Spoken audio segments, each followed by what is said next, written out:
Good evening, everyone, and it's nice to have all of you with me here today. Uh, not been too long ago, Alex and I did a show, crossover show, where we did it on this week in Rockdale and this week from Rockdale last night. And all of you who watched last night and came back tonight, thanks a whole bunch. Let's do the same thing that we talk about. Let's share the show, like the show, so that as many people as possible can hear the broadcast and know what's going on here with our taxes and such. So that's what we need to do. We need to share the shows, the local shows that talk about all the things that are going on that people just don't know about. And then and that's the truth. Like Alex's show, the TPS report. Alex and Danny talk about things sometimes that the main news and main social medias they gloss over, and they give you half truths and tidbits. And I like where Alex and Danny go into these stories, and they dig a little bit deeper and tell you what's going on and give you some perspective. And locally, I try to do the same thing. I try to actually let you know what's going on locally, and if there's anything you can do, uh, uh, how you can impact it. Charlotte says we had over 200 views last night, so that's not bad with the new format and the way Facebook does stuff, and with social, with YouTube. And I figured out how to put the show on Rumble now, so we should be actually broadcasting on Rumble right now. I don't know if we are, but I did a simulcast thing, and we should be broadcasting on Rumble right now. We should be broadcasting on YouTube, Facebook, and Rumble. So trying to get the show out there on as different mediums as we can. I know that Corliss Turner shares the show on her Voices of Rockdale outlets. So TPS, Alex is over 400 on his page. So if Alex had 400 on his page and we had a couple hundred over on the other page, then not bad at all. That would be like 600 views. So not bad at all for a little local impromptu show. We did that, and people. Yeah, I want to just show that this is true.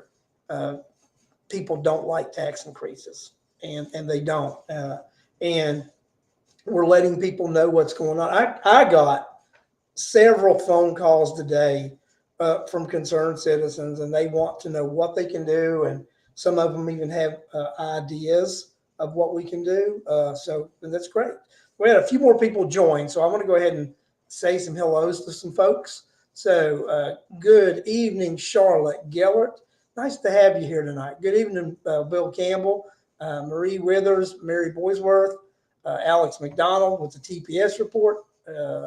And Laura Skelton, nice to have you here. Tina Hobbs, always glad to have Tina in the house, and really glad to have Tina recovering from her bout with COVID. She had one of those serious bouts, and she's bouncing back. And then I've talked to with her several times, and Tina just can't wait to where she's at a point where she can get back out there and just and go to meetings and do things. And Tina, I'm looking forward to seeing you back out there on the trail too.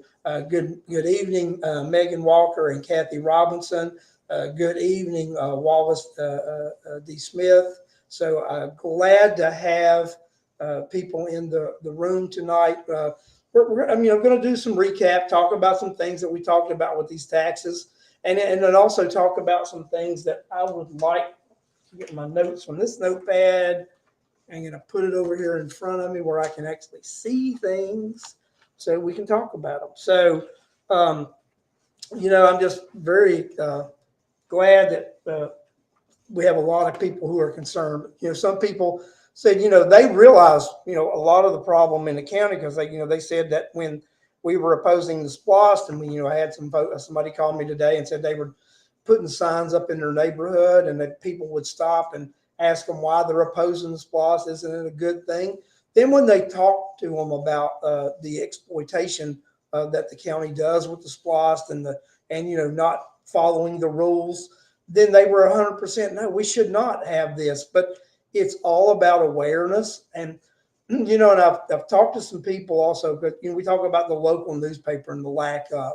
Well, these local newspapers are being bought up by these large media outlets, and these large media outlets don't want local newspapers reporting local news and telling you what's going on because they're right in bed with the left and these false narratives and this false propaganda. And and that's just point blank. I mean, you can look at the Citizen and they do these cookie cutter articles to where they'll just they go get articles from all over these different media sources and they just reprint them in there. And then when they do local articles, they're not hard investigative pieces.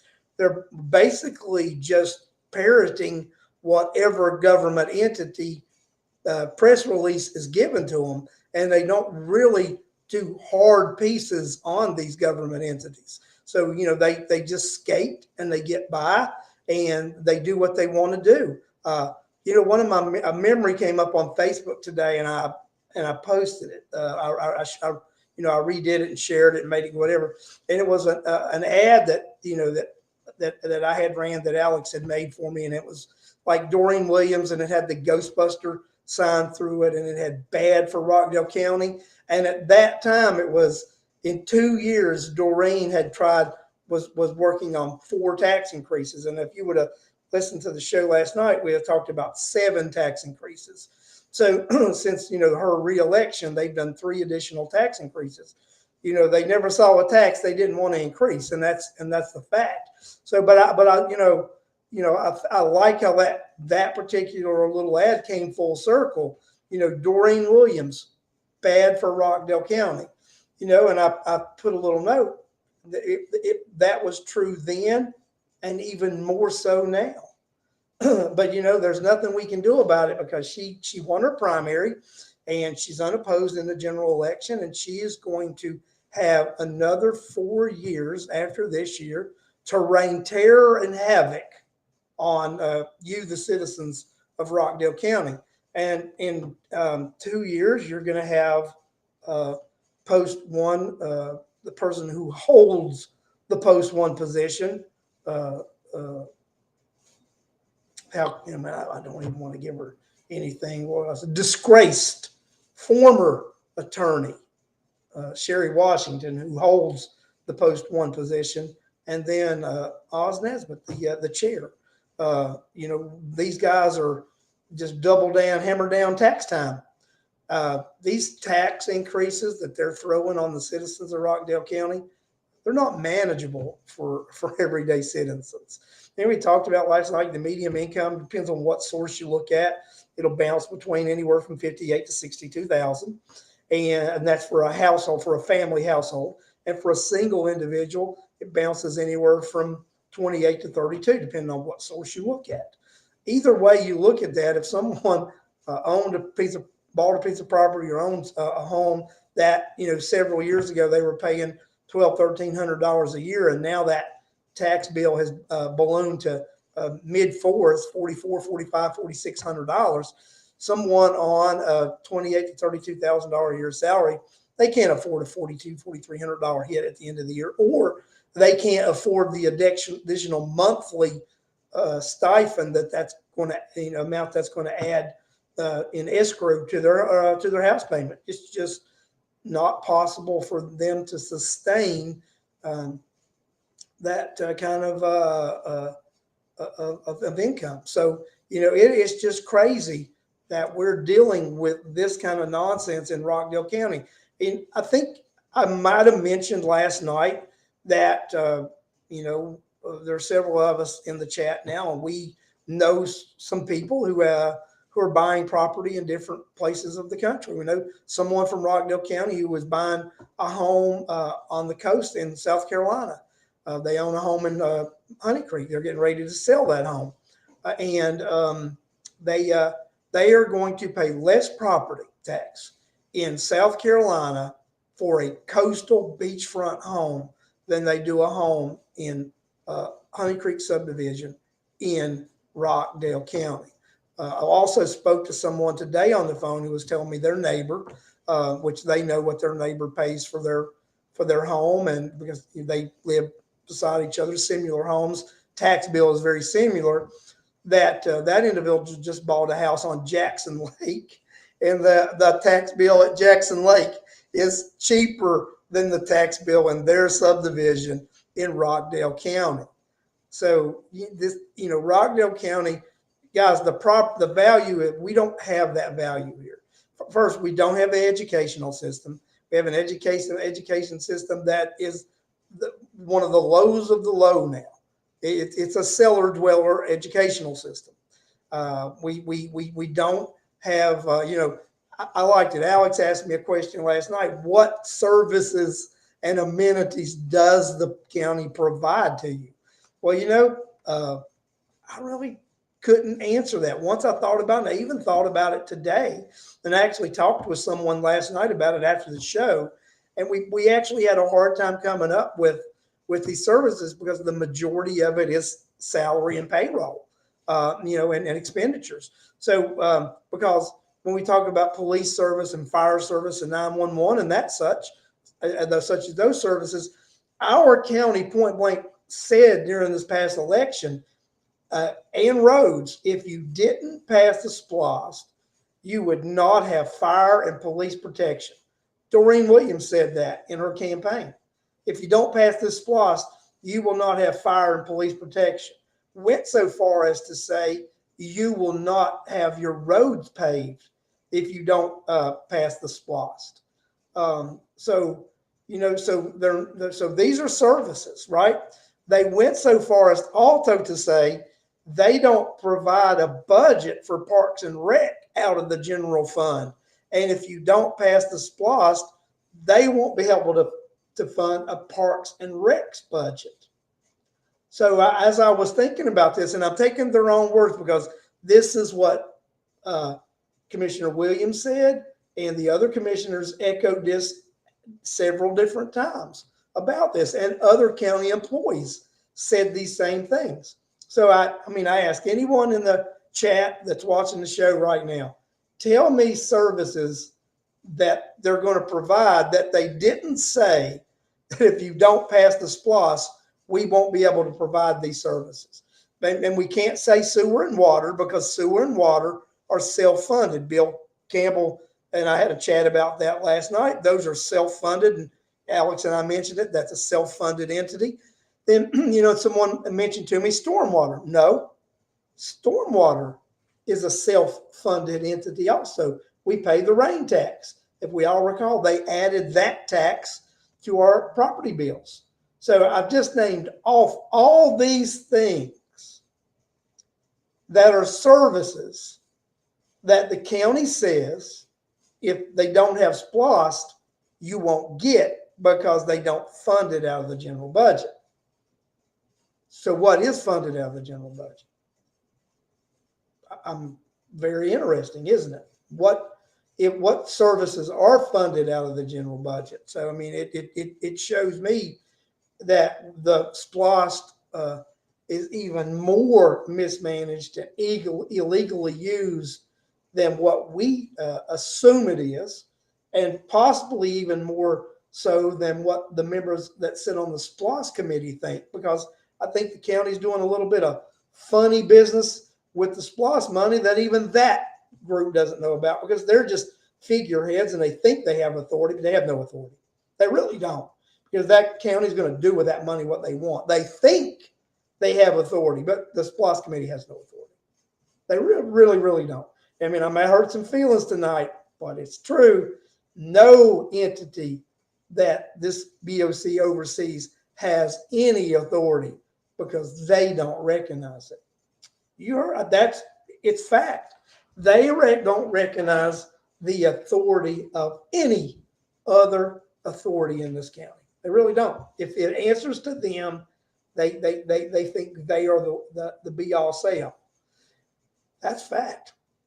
We talked about the taxes. Bill, I'm going to put this up. I know what Bill says, but it's not what happens. SPLOST can't legally use for general funding. It's supposed to be for capital projects. I know what you say, Bill, but I know what they've said.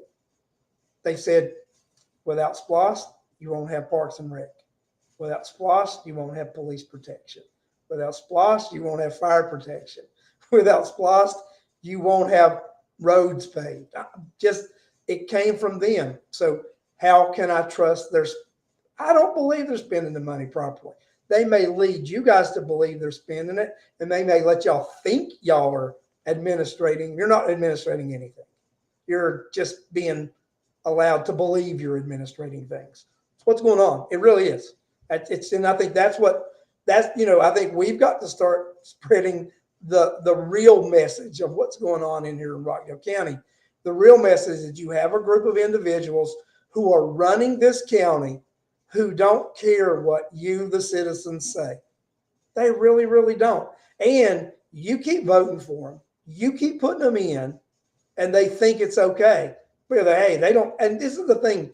I actually think most of you have no idea what's going on. Now, I think the people that are watching this show, I think you know what's going on. But our problem is the majority of those who vote in this county don't have any idea what's going on. Because if they actually knew what was going on, they wouldn't have passed the SPLOST. They wouldn't have. If they actually knew what was going on in this county, they would never have passed that SPLOST. If they actually knew what our Board of Commission was doing, they would have never reelected Doreen Williams. That's if they actually knew what Doreen Williams does or doesn't do. If they actually knew she's never paid taxes being a sitting commissioner, but yet levies property tax increase after property tax increase after property tax increase on you, the voter, they would never reelect her. They wouldn't, but they just don't know. And why don't they know? They don't know because people go about living their lives every day and they don't really pay attention to this. And I've always felt that there was going to need to be some sort of event, a catalyst, some eye-opening thing that would occur. And maybe, just maybe, a 58% tax increase is that thing that might open people's eyes. 58% if you live in the county, 65% if you're a resident of the city of Conyers. Now, something like that may be something that starts to open your eyes. And still our problem is we have no local newspaper that actually talks about these kind of things. I mean, the local newspaper put articles about it. They reported it, but they did no investigative reporting saying how are individuals going to be able to afford such raises? How will this impact county residents? Not one single question like that from our local newspaper. Now, you're getting those questions being asked from private local media like This Week from Rockdale, like the TPS report. You know, you're having individuals like that. You're having individuals like Corliss Turner, the Voices of Rockdale. You're having folks like Charlotte Gellert who do open records requests and ask questions. They're asking these things. They're being concerned. I'm being reached out to now by a lot of citizens. And some of the people that reach out to me quite often about a lot of different things. But I've had people who normally don't reach out to me and asking, what can we do? What are the things that we can do? And we're very limited. Unfortunately, we are very limited. Just take, for example, the local millage rate hearings, the two that just occurred for the Board of Education. The first one that Thursday morning, you had 3 citizens go and 2 of us spoke. The next evening, you had maybe a dozen citizens and 5 of us said something, and and it was a repeat. They heard I said a few things different than I did that morning, but you had very few citizens. Got to remember, we got 93 pushing 94,000 people in this county, and a dozen people came and 5 people spoke. at a Board of Education millage rate hearing. And what I find amazing is that the Board of Education tries to do the same ridiculous spin to the millage rate process as the Board of Commission does. Now, they were even bragging about this being the lowest millage rate that they've had in X number of years. And, and I just told them that the millage rate is irrelevant when you leave out the equation of the property tax assessment. The property tax assessment and the millage rate create a formula that create the taxes that you pay. If you want to impress me, take that $1,500 tax bill that somebody had last year and make it $1,350 this year, and that's impressing me. You're not impressing me when you take that $1,500 tax bill and you make it $2,300, $2,500. That's, no matter how you spin it, that is a tax increase no matter what you did with the millage rate. But depending on property tax assessment, a millage rate of 14 this year may be the same thing as a millage rate of 22 last year. Because if property values increase that much, then it takes less of a millage rate to actually generate the same amount of money because the property value is more.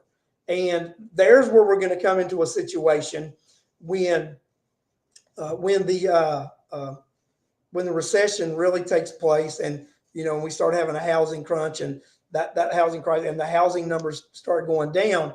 Then even the highest millage rate that they can do won't be enough money, so they've got the millage rate locked in at certain numbers. Then what they do is they go change the millage rate multiplier. That they can do. So they change the multiplier to be able to get more money. So there's always a way around it. And we got to remember the county just gave that average of 17% across the board pay raises to all employees. You got the county is going to start building some type of facility in Old Town. Then they're going to issue the $110 million bonds. And they have already said, and the legislation says they can't create any new tax or this or that. So they have to raise existing taxes. They said they were going to do this through property tax evaluations. So that is crazy. Bill Campbell just mentions about the host. They are taking in more host funds, and the host is supposed to go to offset your property taxes, right? They're taking in more host funds than they have ever before. And how do we know this? We know this because that host is matched penny for penny for the SPLOST. We know that the SPLOST is recognizing is getting record numbers. It is collecting record numbers right now. So if the SPLOST is collecting record numbers, then it also means the host is collecting record numbers. And is the Board of Commissions sharing that record number with us to reduce our tax rate? No. They've got that locked in at that 70% of the money's collected going against tax reduction. Now, they can use 100% of those funds. That's what they need to do. Now, let me tell you, that doesn't mean that you're not going to have to pay any property taxes. It just means they can use 100% of those host fund taxes collected to offset your property taxes. And that would be, if you take another 30% that they put toward that, it would be a significant amount that they would be able to reduce your property taxes by using that money. And we've got to remember, when this host was sold to the citizens of Rockdale County, it was sold to the citizens as to being used 100% to be able to reduce property taxes. There was a little line in there in fine print that mentions that they could do what they're doing and siphoning off the monies, and Lord be knows that's what they're doing. They're siphoning off. They said they were going to do 100%, but as soon as they could, as soon as they started whittling it down, they started using that. Yes, Charlotte, I'm aware of that, but that's what the Charlotte says the host credit can only be used for M&O. Yes, but that's why we've got other avenues as far as homestead exemptions for the school board. Now, just letting you know, I am going to be working with a group of legislators to pass new homestead type legislation that will impact all property taxes, not just Board of Education. The new homestead legislation that I intend to propose would do a starting at 65, 66, start taking percents till you got to 70 years of age, and there would be zero property taxes on senior citizens. Because I believe, as well as I think most citizens believe, at some point you should outright own the property that they say you own. Because right now you don't own anything. Because if you fail to pay those property taxes, then they sell your home on the courthouse steps and you don't do it. You don't own anything. D-Walls, what we need to do is make it a requirement that the BOC for Rockdale County, you must be a property owner. I think we would need to look at the constitutionality of that. At one time, they said you had to own property to be a voter and found that unconstitutional. So they may find that may be a constitutional issue as far as saying you've got to own. I agree with it 100%. I think if it is a constitutional issue, let's amend the Constitution and make you have to own property, or you at least have to pay property taxes. So I agree with Wallace Smith 100% on that. I really do. But we've got to see what the constitutionality of that situation is. But I'll tell you what, I think that we can do that. And then as far as the host credit goes, we had legislation passed right as COVID hit that was going to let us collect signatures, get that on the ballot. COVID hit, and just going around door to door or any large activities trying to get signatures was just not a doable thing. We did get several thousand signatures, but that was not enough. And the deadline passed where that signature amount became invalid, and we just couldn't use that petition anymore. We did not refile a petition during the COVID era. We are going to wait till the Rockdale voter group, that is going to wait till this October to when the filing cutoff is done for the November election. At that point, we'll be able to refile the petition and get that petition out there and get those numbers. And we want to get that turned in by February so that we can have a special election in May to actually get 100% of those host funds used to reduce taxes. And we get that legislation, we get that signature, we get that put on the ballot, we pass it. It's done.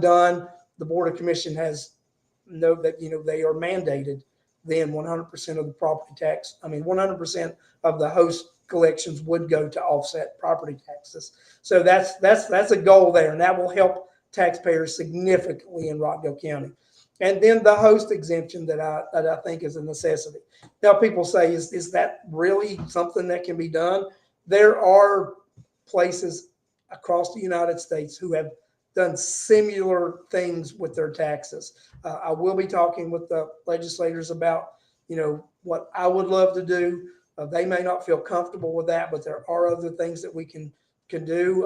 So I'll be talking to you about that legislation as I'm able to talk about that. And I do know that yesterday I went to an event in DeKalb County, and one of my friends from DeKalb County reached out to me and told me that one of the legislators who represents Rockdale and DeKalb reached out to him and said they were going to be reaching out to me because they just thought it was crazy of what the county government and the city and the BOE were doing in Rockdale County, and they wanted to see what they could do to help us here in Rockdale County. So it's refreshing to see that we do have some state reps that are seeing what's going on with the residents in Rockdale County, and that these are things that are occurring that will devastate not only senior citizens, but it will devastate middle income wage earners in Rockdale County, because people that are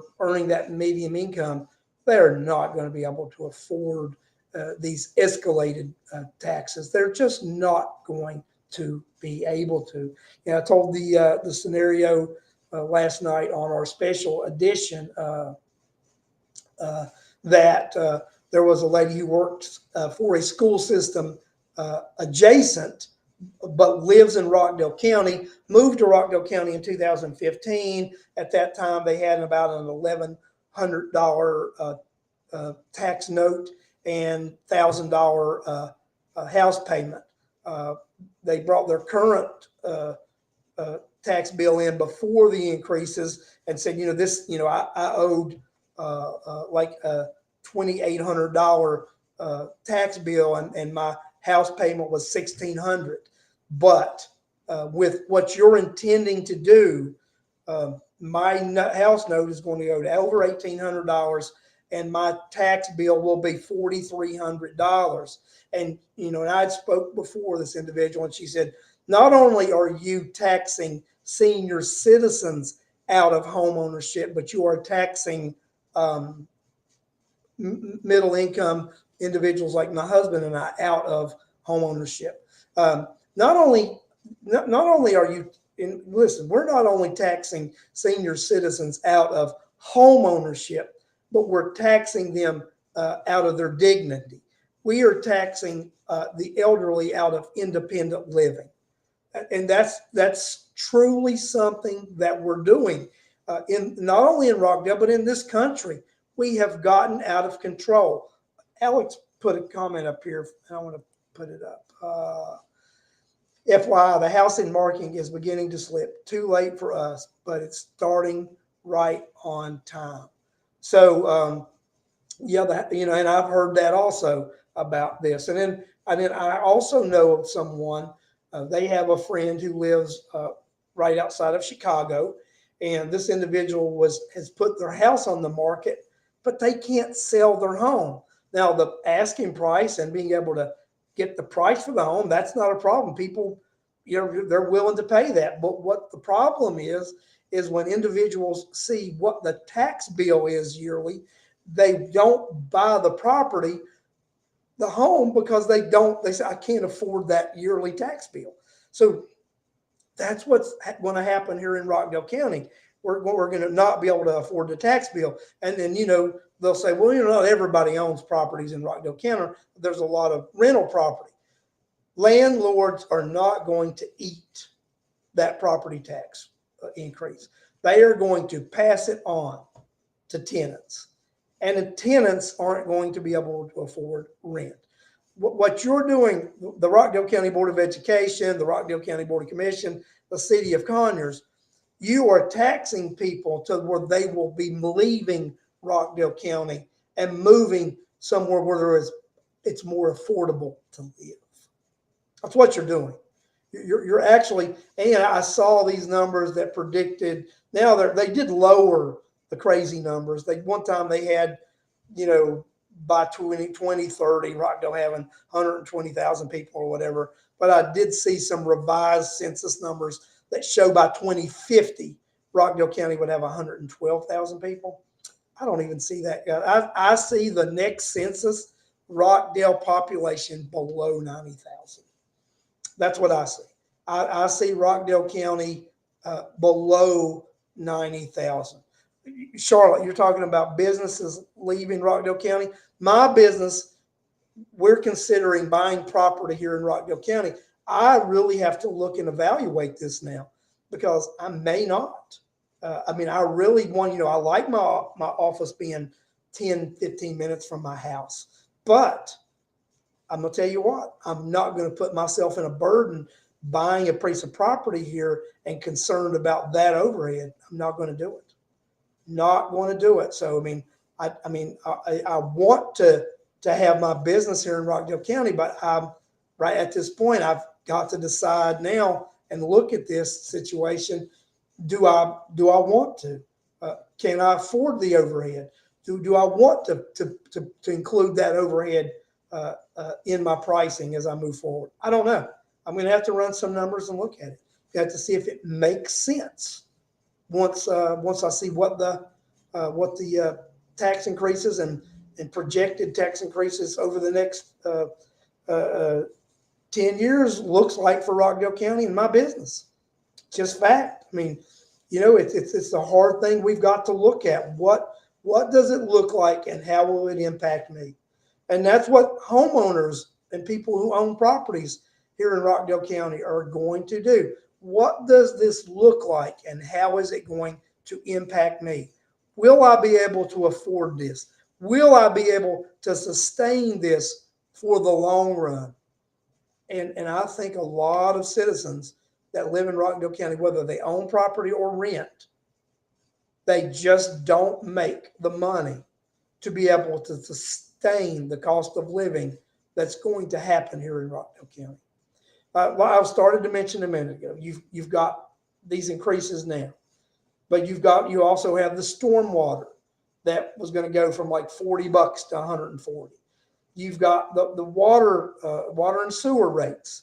I was told they're doing a new study now to actually see about the next round of increases for water and sewer in Rockdale County. We've got the PFA that's getting ready to kick in. We're getting ready for this county to borrow $110 million, which is nowhere near enough money to build what they want to build in Old Town. So you're most likely going to see $110 million now, get halfway into the project and say, oops, got to get another $100 million. It's probably going to happen. I'm just telling you, it is probably going to happen. Those are not the only things going on during this recession that is going to occur and is most likely we are just in the beginning stage of. Alex and I had a conversation. Alex said they're not going to lay anybody off. They'll actually give them 10% increase instead of decreasing employees. I tend to agree with that statement. I think that will happen. I do think that the Board of Commission will increase employees and give raises during the recession and pass that tax burden on to you. Then again, like I said, they're going to cap out on their millage rates and they're going to have to change the multiplier to get more monies. So you can look at that happening. That's real. That's the reality that we live in Rockdale County today. And that's what we have facing us in the future. So people will always say elections have consequences. Rockdale citizens, you have spoken and you have voted. And elections have consequences. That's all I'm going to talk about tonight. I think between the two nights and the two shows, this topic has been good and covered. Good and covered. So just remember, elections have consequences. The voters of Rockdale County have spoken, and you will get what you voted for. Thanks, everyone. I will not be doing a show Wednesday. My schedule this week will not permit me to do a show. Unfortunately, this is not what I do for a living. And sometimes I am, during the week, other things take priority. So I will see you guys next Sunday, 8 p.m. right here, Facebook, YouTube, and Rumble. See you later, guys, and have a good week.